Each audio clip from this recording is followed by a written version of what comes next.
Aziz Seni, bonjour. Bonjour. Bonjour Aziz.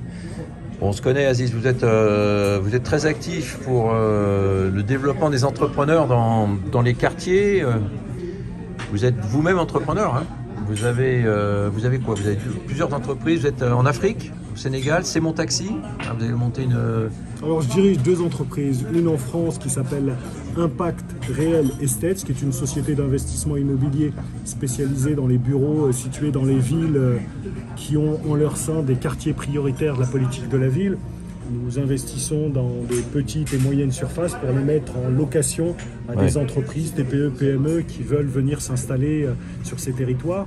Et en Afrique, j'ai créé une société qui s'appelle C'est mon taxi, qui a pour objet de former des jeunes diplômés au chômage au métier d'entrepreneur taxi et de vendre des taxis avec des licences en contrat de location-vente sur 5 ans.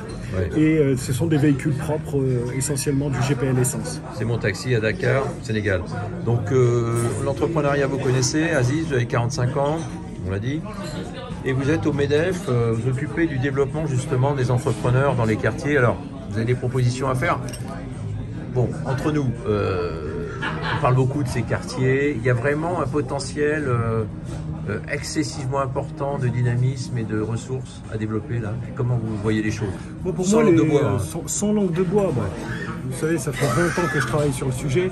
Pour moi, ce sont des territoires émergents. Il y a aujourd'hui 1514 QPV, comme on dit, quartiers prioritaires de la politique de la ville. Ouais. Sur ces 1514, il y a 54 000 entreprises de plus de 1 salarié qui existent, qui sont là. Qui ne sont d'ailleurs pas forcément dirigées par des gens qui sont originaires de banlieue. Ce sont aussi des gens qui sont à l'extérieur, qui, pour des raisons diverses et variées, se sont implantés sur ces territoires, pour des raisons de bassin d'emploi, pour des raisons de disposition fiscale, pour X raisons. Et c'est très bien.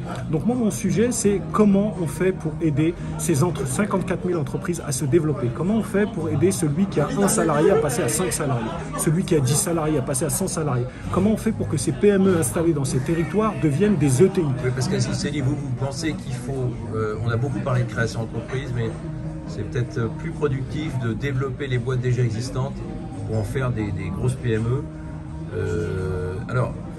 Parlez un petit peu les jeunes de banlieue, là, ils ont envie d'entreprendre, comment vous sentez les choses? Parce que bon, il y a la drogue, je ne veux pas ressortir les idées reçues sur la mauvaise image de certains quartiers. Bon, il y a certains ghettos culturels, religieux, etc. Bon, mais comment vous pensez qu'on peut vraiment transformer cette génération, une génération beaucoup plus ambitieuse, active, entreprenante? Comment vous voyez les choses? Mon sujet, ce n'est pas la sensibilisation à la création d'entreprises de ces jeunes-là. D'autres acteurs le font très bien. Vous avez déjà donné, vous. Et effectivement, il fut un temps, j'avais l'âge pour pouvoir le faire. Aujourd'hui, 45 ans, j'ai un peu d'expérience, j'ai vu les problématiques de croissance des entreprises. Aujourd'hui, mon sujet, c'est d'aller sur ce terrain-là, celui qui est aujourd'hui inoccupé, celui de l'accompagnement à la croissance durable de toutes ces entreprises. Mais est-ce qu'ils ont besoin de vous, ces patrons de PME qui sont déjà installés en banlieue? Est-ce qu'ils ont besoin de vous? Ils n'ont jamais eu besoin de personne parce que pour avoir fait tout ce qu'ils ont fait, ils l'ont fait tout seuls dans leur coin, et ce sont de vrais héros. Donc en imaginant qu'on leur donne un coup de main, effectivement, ils pourront réaliser beaucoup plus dans l'intérêt de tout le monde, dans leur intérêt à eux, dans l'intérêt de leur entreprise qui pourra croître et forcément recruter localement des emplois qui ne sont pas délocalisables. Et ensuite, bien évidemment, l'intérêt pour le territoire, c'est d'engranger des recettes fiscales et donc d'enrichir et de pouvoir mieux investir et donc de faire émerger ces territoires. C'est quoi l'intérêt de s'installer quand on est entrepreneur dans un quartier prioritaire des villes là? Il y en a 1514 en France. Il y a des intérêts de ressources humaines peut-être? Il y a plusieurs intérêts. Il peut y avoir un intérêt de proximité avec une clientèle particulière en fonction du produit ou du service que l'on vend.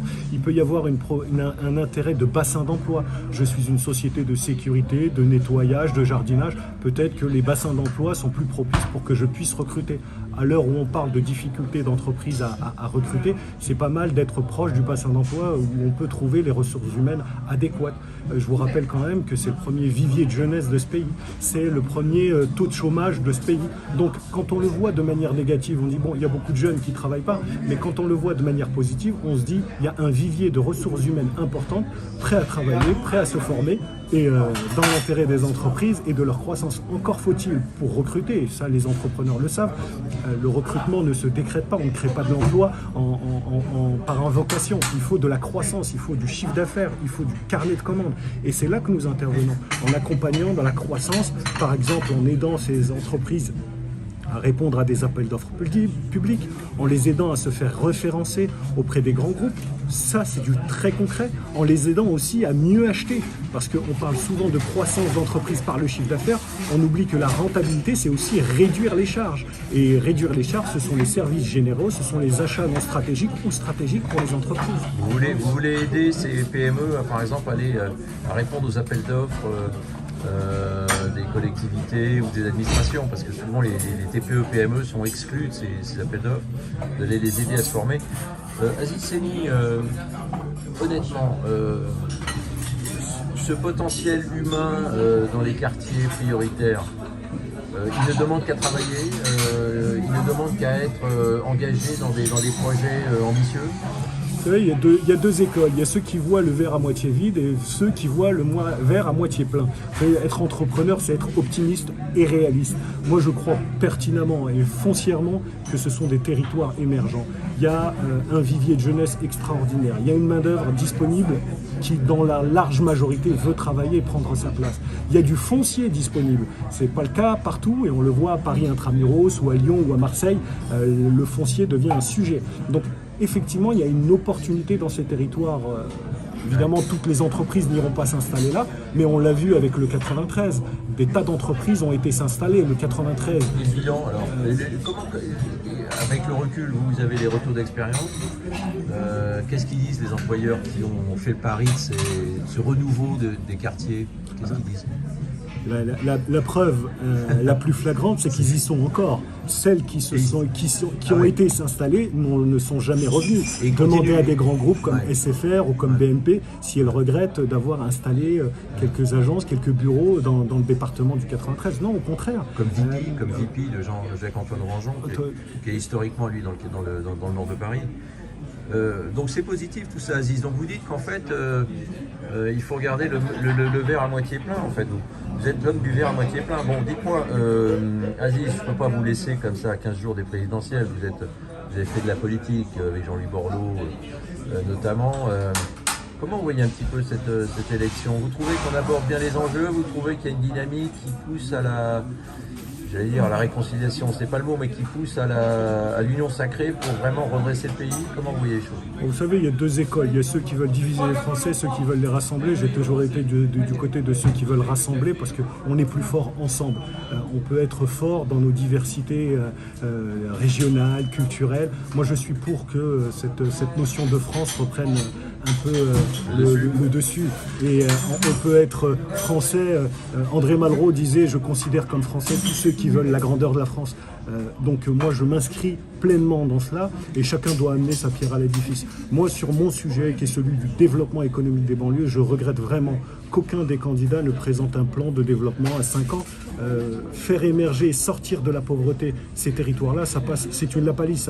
On sort de la pauvreté qu'en s'enrichissant. Et ces territoires ont besoin de ça. Ils ont besoin d'émerger. Encore faut-il leur donner un petit coup de main. Il y a des acteurs qui sont présents, en particulier des acteurs économiques. Je ne dis pas qu'il y a qu'eux. Il y a aussi les professeurs, il y a toute la sphère publique, mais ce n'est pas ma spécialité. Moi, je ne parle que de ce que je connais, et en particulier ces entreprises qui ont besoin, qui ont envie, qui veulent se développer, et dans leur intérêt, dans l'intérêt de ces territoires. Et là, moi, je regrette de n'entendre aucun candidat sur ces sujets-là, et qui sont majeurs. Alors, je comprends que ce ne soit pas... Il y a Éric Zemmour, dont on a parlé tout à l'heure, Éric Zemmour, qui est sûrement un peu clivant pour vous, mais qui est finalement un homme de banlieue qui a je vous provoque un petit peu, mais qui a réussi, parce qu'il a été éduqué dans le nord de Paris.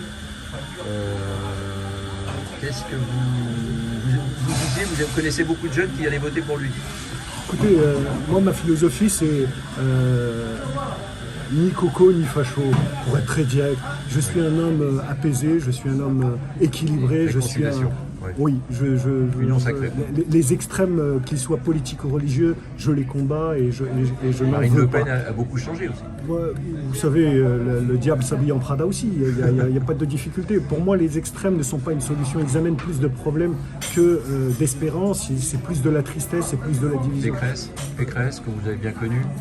Moi, les candidats, je n'ai pas d'avis à Non, donner on va pas sur vous demander pour qui vous avez voté. Non, mais d'office, depuis toujours, parce que c'est des valeurs que je porte, on ne peut pas être humaniste et regarder aux extrêmes, ce n'est pas possible. Emmanuel Macron, vous pensez que ces 5 ans, je dirais, de présidence relativement difficiles, hein, parce qu'il y a eu quand même affaire à plusieurs crises, à 3 crises majeures, le Covid, l'Ukraine et bien évidemment les Gilets jaunes, dans le désordre, vous pensez qu'il n'est plus le même? Vous l'avez rencontré? Je n'ai jamais rencontré Emmanuel Macron. D'accord, bizarre. Je pense Bizarre parce que vous êtes au MEDEF quand même, vous occupez des nouvelles responsabilités entrepreneuriales, vous êtes coprésident de cette cellule du MEDEF. Beaucoup de gens changent à travers une expérience et je pense que l'on soit, d'où que l'on vienne, occuper une fonction comme cette fonction suprême vous change, que vous soyez un homme, une femme, que vous soyez jeune ou moins jeune, que quelle que soit votre origine, quelle que soit votre formation initiale, elle vous change parce que c'est la rencontre entre un homme, une femme et un peuple. C'est quand on a traversé nous-mêmes en tant que citoyens, en tant qu'entrepreneurs, la crise du Covid nous a fait changer dans nos habitudes, dans nos relations à l'autre. Cette guerre en Ukraine qui s'est pas déclarée comme ça, qui est arrivée, nous change aussi dans notre rapport au monde et dans notre vision au monde. Donc je pense que la fonction de président, oui, je pense que Emmanuel Macron, il y a 5 ans, et Emmanuel Macron d'aujourd'hui, c'est plus les mêmes. Mais Il est mieux. Je ne sais pas s'il est mieux, faudra lui demander. Ça serait mieux quand même. Faudra Si vous lui dites qu'il est moins bien, on va se poser des questions. Non, je ne dis pas qu'il est moins bien et je ne dis pas qu'il est mieux, je dis simplement qu'il faut lui poser la question. Vous êtes au MEDEF, côtoyez les grands patrons, vous êtes un proche de Claude Bébéar, l'ancien président d'AXA. Bon, vous pensez que les grandes entreprises ne jouent suffisamment le rôle d'accompagnement du territoire économique? On reproche souvent aux grosses boîtes françaises d'avoir investi beaucoup en délocalisant à l'étranger. Qu'est-ce que vous avez à dire là-dessus? Moi, je pense qu'il faut aller au contact de ces grandes entreprises qui parfois ne connaissent pas forcément le milieu de la PME. Leur environnement, leurs paramètres, leur terrain de jeu ne sont pas les mêmes, leurs engagements ne sont pas les mêmes. Donc il faut que ces petites entreprises, TPE, PME, aillent au contact des grandes entreprises et leur proposent des projets. Et elles sont ouvertes. Moi, j'ai jamais eu de difficulté à proposer, par exemple, le dispositif quartier d'affaires. Le nombre de grandes entreprises qui ont accueilli ce projet à bras ouverts et sont disposés à faire du mécénat de compétences et à ouvrir leur carnet d'adresses, c'est extraordinaire. Encore faut-il avoir de bons projets pour pouvoir les convaincre, mais elles le sont. Bon, Aziz Selli, vous êtes vraiment un entrepreneur dynamique, vous avez envie de faire partager votre optimisme, ça fait plaisir parce que c'est vrai qu'on en a besoin. Pour conclure, peut-être pour terminer, qu'est-ce que vous pourriez dire à un jeune de banlieue qui vous écoute aujourd'hui, qui dit oui, bon, c'est bien beau tout ça, mais qu'est-ce que je peux faire? Est-ce que je peux y arriver? Qu'est-ce que vous avez envie de lui dire? Que ce soit un jeune de banlieue ou d'ailleurs, ou de milieu rural, à toute la jeunesse, ce que je dis toujours, c'est que n'attendez pas... jeune en général. Oui, on ne vous enverra pas de carton d'invitation, prenez votre place, arrachez votre place, imposez-vous, imposez votre chance, travaillez. Il n'y a pas d'avenir positif pour des gens qui ne pensent pas positivement à leur avenir. Tout le champ des possibles, aujourd'hui, il existe. Il y a des tas de dispositifs pour qui veut créer son entreprise, et on va parler d'entrepreneuriat. Alors tout le monde ne peut pas ou ne doit pas être chef d'entreprise.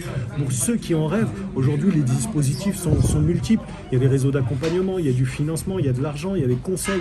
Et pour ceux qui veulent développer leur entreprise, eh bien, là aussi, nous sommes là pour les accompagner. Donc aujourd'hui, c'est l'envie et cette envie-là, il n'y a que vous. Il y a sa petite voix intérieure qui doit pouvoir vous parler et vous dire, vas-y, crois en toi. Moi en tout cas, je crois en cette jeunesse de ce pays, parce que si je n'y crois plus, alors ça veut dire qu'il n'y a plus de raison de vivre. L'espoir et l'espérance, c'est ce qui nous fait avancer. Ayez de l'audace. L'audace est aussi quelque chose d'extrêmement payant. N'ayez pas peur d'oser. Et malheureusement, nous sommes peut-être dans une société où on étouffe un peu ce côté audacieux. L'audace, c'est pas grave. Vous vous trompez, c'est pas grave. On apprend de ses échecs aussi, et on apprend peut-être beaucoup mieux de ses échecs que de ses réussites. Donc osez, allez-y, n'ayez pas peur. nous sommes là, et quand je dis nous, c'est au-delà de ma petite personne, tous ces gens aujourd'hui en France qui sont là pour vous aider et vous accompagner. Merci Aziz Seni. On ne réussit pas toujours de la première fois, ce qui compte c'est perdurer et se relancer. Ah bah vous savez, un bébé, avant de se mettre à marcher, il apprend et il tombe plusieurs fois, et il se relève, il n'abandonne pas, et puis un jour, il marche. Donc, et Thomas Edison a trouvé 1000 façons de ne pas faire une ampoule comme il le disait. Donc, non, il n'y a pas d'échec, il n'y a que des leçons. Et il ne connaissait rien à l'électricité en plus. Et je rappelle que ce n'est pas en améliorant la bougie qu'il a inventé l'ampoule. Donc ça aussi, il faut... Merci Aziz pour cette belle image sur Thomas Edison. Devenez le Thomas Edison de demain. C'est le message de notre ami Aziz Seni, à qui on souhaite plein de choses pour sa redynamisation des terroirs et des banlieues en particulier. Merci beaucoup Aziz. À très bientôt.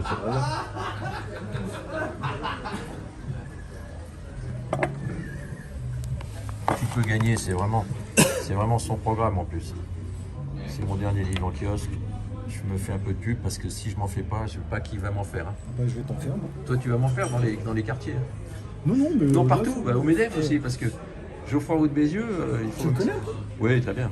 Tu l'as interviewé déjà ? Ouais, mais il faut qu'il se bouge un peu pour les PME. Il est très grosse boîte, mais il faut aussi qu'il aille sur les PME. Oh non, je trouve qu'il est un peu... Non, c'est peut-être le sentiment qu'il a, mais moi je le trouve très équilibré. Moi j'ai de l'admiration pour lui, parce que c'est un entrepreneur, oui. Il a fait un très beau parcours. Puis il a repris la pâtisserie, j'ai vu à la Baule, le fondant baulois, c'est marrant. Et puis il est dans une boîte en Lozère, dans une boîte de... Oui, et puis il a son fonds d'investissement. D'Internet, d'alimentation. Il investit. Non, il est sympa, il est humainement, il est formidable, Geoffroy Roux de Bézieux. Moi je l'ai connu. Ce qu'il faut, c'est dans son discours politique, il faut qu'il soit un petit peu moins... convenu, un petit peu plus microéconomique. Il est un petit peu, on a l'impression qu'il est un peu emporté par le système. C'est un petit peu le défaut que j'ai avec lui, mais bon, on s'aime bien, il m'aime bien, je l'aime bien. Et je vois que toi, il t'a donné des responsabilités, donc c'est super. Merci, à très bientôt. C'est du off, mais c'est intéressant.